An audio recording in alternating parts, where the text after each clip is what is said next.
죽을 때 죽더라도 말이나 한마디 하고 죽읍시다.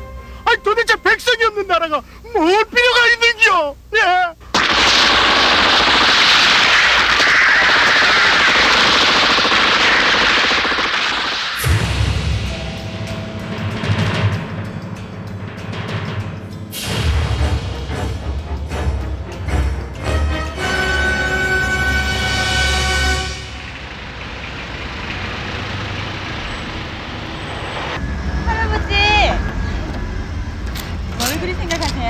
아니다. 아이고 우리 수진이 많이 예뻐졌는걸. 원래 예뻤어요. 그래 학생들은 말 잘 듣냐? 그럼요. 제가 이제 발령받은 초보 선생님이지만 인기는 최고예요. 근데 저보고 싶어 여기까지 오신 것 같진 않고 어쩐 일이세요? 내 죽기 전에 꼭 한번 가봐야 할 곳이 있어. 벌써 50여 년이 흘렀지만 내 인생에서 그날의 기억은 영원히 잊을 수 없단다. 어떻게 그런 일이 벌어졌는지. 8.15 해방이 되고 한반도에 만세 소리가 잦아들기도 전에 우린 분단이란 민족의 아픔을 겪어야 했다.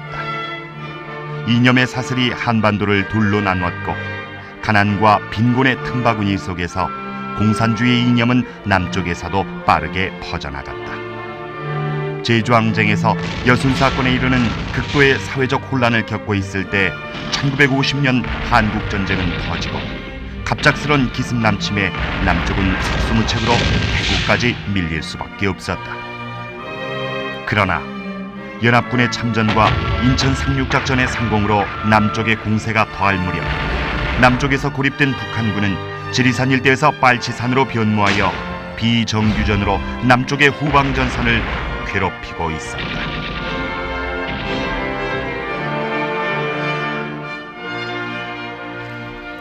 저 아래가 신원면이지? 네, 완전 산골이죠. 겹겹이 산이잖아요. 그래. 그래서 전쟁 중에도 총소리가 잘 안 들리는 아주 평화로운 곳이었지. 워낙 오지인데다가 밖에 소식이 잘 들어오지 않는 그런 곳이었고 주민들은 전황이 어떻게 돌아가는지조차 잘 모르고 지내던 부녀자와 아이들이 대부분이었어.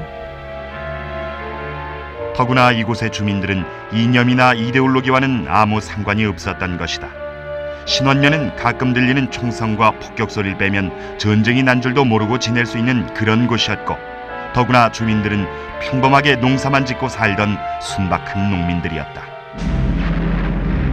그러나 전쟁은 수많은 민간인들을 죽음으로 몰아갔다. 때론 무차별적인 폭격으로, 때론 의도적인 학살로. 거창뿐 아니라 함양, 산청, 마산, 하동 등을 중심으로 한 경상도 전라도 지역에서 그렇게 평화롭게 살아가던 양민들을 이유 없는 죽음으로 몰고 간 것이다. 소대장은 여기, 소대장은 여기에서 중간에 합류해서 반인륜적인 범죄인 국군의 작전명은 이른바 견벽청해작전이었다. 국군 제11사단 구연대는 빨치산을 고립시킨다는 명분 아래 이 작전을 기획하게 되는데 그 작전 계획에 따르면 제1대대는 함양에서 산청으로 제2대대는 하동에서 산청으로 제3대대는 미수복지구인 신원면에서 산청으로 공격하라는 것이었다. 기관들이 본 작전을 수행함에 있어 반드시 지켜야 할 세 가지 수칙들을 전달하겠다. 첫째, 미복구지대 적수중에 두는 주민은 모두 사살하라. 둘째, 빨치산의 근거지가 되는 가옥은 전부 소각하라. 셋째, 식량은 안전지대로 운반하여 확보하도록 한다. 위에서 말한 세 가지 수칙을 철저히 지켜서 이번 기회에 빨치산에 씨를 말려야 할 것이다. 다들 알겠나? 이처럼 견벽청해작전의 가장 큰 문제가 됐던 것은 연대장이 내린 첫 번째 수칙, 작전 지역 내의 모든 주민을 사살하란 명령이었다.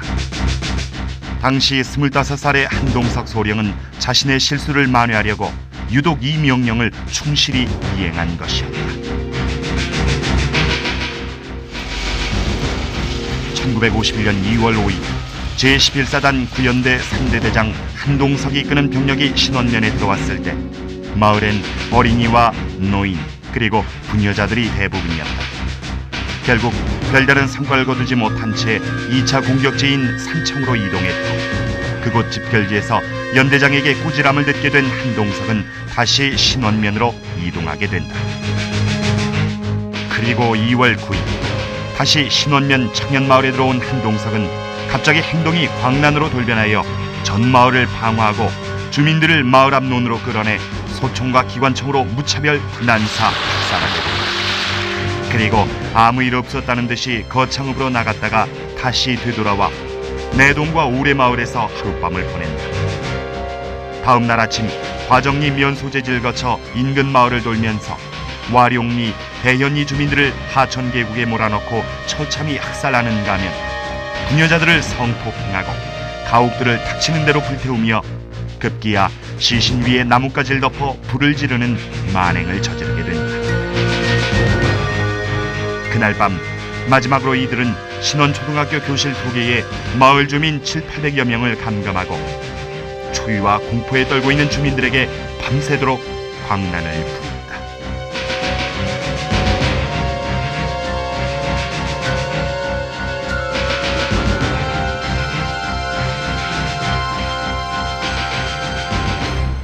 전 정말 이해할 수가 없어요. 어떻게 우리 민족끼리, 더군다나 남쪽 사람들끼리 그런 끔찍한 일을 저지를 수 있었는지. 넌 전쟁을 안 겪어봐서 모른다. 그건 그야말로 생지옥이야. 그렇지만 도대체 이해가 안 가는 게 왜 힘없고 죄 없는 부녀자와 애들까지 죽였던 거죠? 그게 다 어찌 보면 공포지, 공포. 전쟁이 만들어낸 공포. 내가 죽이지 않으면 그 누가 나를 죽일지도 모른다는 그런 끝없는 두려움과 공포.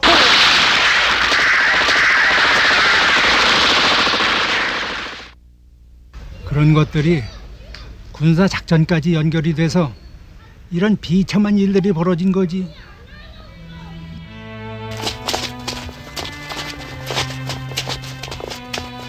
빨리 가!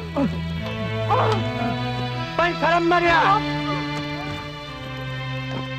2월 11일 새벽 결국 군경가족을 제외한 주민 517명을 박산계곡으로 끌고 가 잔인하게 학살한다.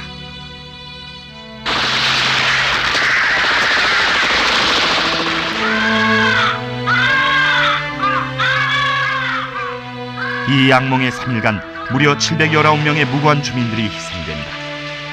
아무리 전쟁 상황이라도 그들은 과연 그 명령을 실행할 수 있었을까?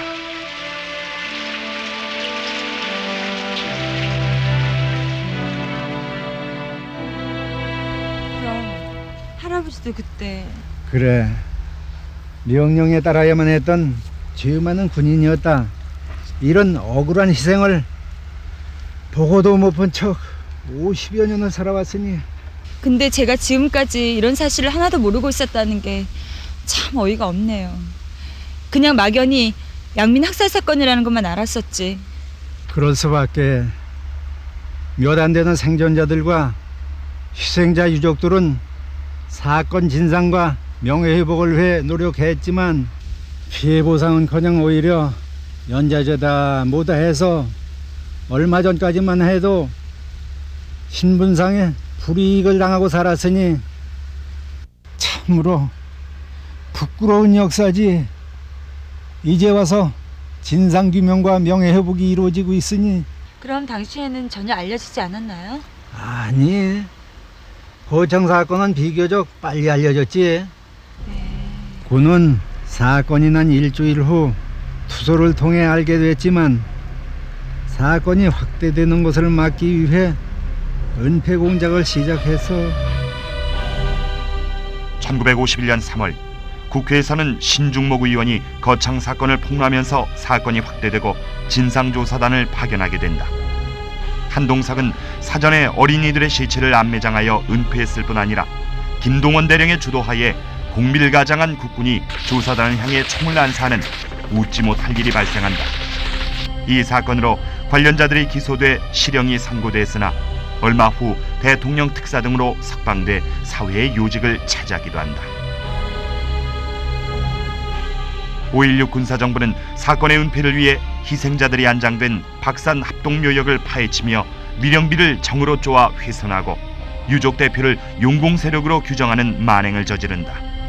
거창 양민 학살 사건뿐 아니라 대부분의 민간인 희생 사건은 전쟁이 끝나고 50여 년이 흐른 지금까지도 진상규명은 물론 명예회복이나 보상이 제대로 이루어지지 않고 있다. 오히려 신원상의 불이익이나 연좌제로 인해 그 피해만 더 늘어갔고 유족들은 살아있음이 죄가 되는 현실 속에서 살아왔던 것이다. 그래서 이 유령비가 이렇게 쓰러져 있군요. 그래, 그 유령비가 쓰러지면서 여기 계신 분들은 2번 죽음을 당하신 게다. 이 비석을 망가뜨린 그 손으로 이 유령비를 다시 세워주길 기다리시는 게다. 그때서야 편히 두 눈을 감으실 수 있겠지.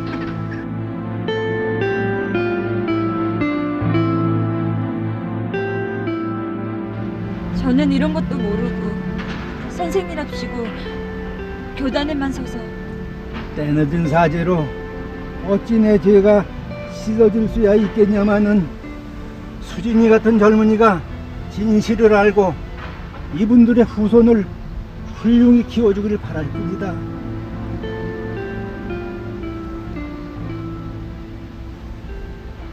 이제사 과거사를 두고 누가 옳고 그름을 따지는 게 무슨 소용이 있겠니?